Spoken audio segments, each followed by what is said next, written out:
Alaykum aziz dindoshim. Mana bugun tovuqli jarkob tayyorlab bermoqchiman sizlarga. Buning uchun hamma mahsulotlarimizni tayyorlab oldim. Kartoshkani, tovuq go'shtini qovurib oldim. Endi ziravorlari hammani xohishiga tabiga ko'ra bo'ladi. Men mana bunaqa tovuqli kurinniy galina blankalardan ham foydalandim.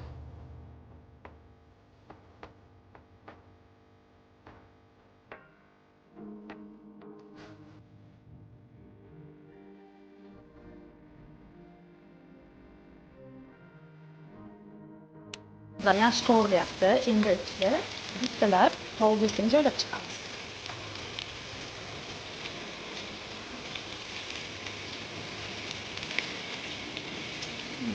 Mashilab aralashtirib qo'yamiz.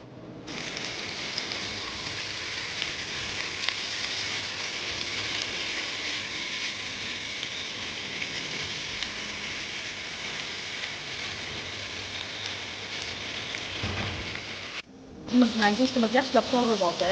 Ana endi ketidan pomidor solamiz.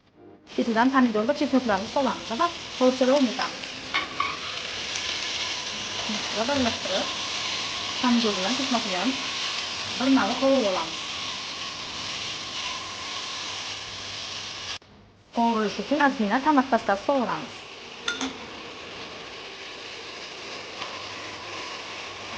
Xohishga ko'ra albatta. Mana pomidor, go'shtlarimiz yaxshilab qovurilyapti. Ketidan kartoshkani solamiz. Va uni ham ozgina qovurib olamiz.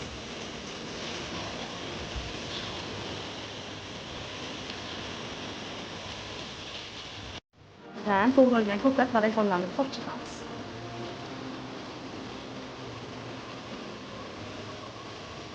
Go'shtimiz ozroq qovurilib bo'ldi. Endi ketidan bir kosa suv soldim.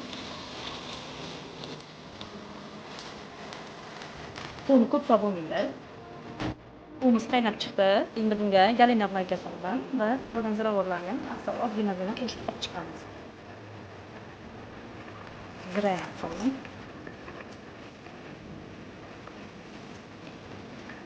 Suvimiz qaynab chiqqandan so'ng tegini ozgina pasaytiramiz. Tegini past olovga qo'yamiz-da, qopqog'ini qilib dimlaymiz. Azizlar, jarko'bimiz tayyor bo'ldi. Go'shtlari ham hil-hil bo'lib pishdi. Endi buni dasturxonga tortamiz. Yoqimli ishtaha.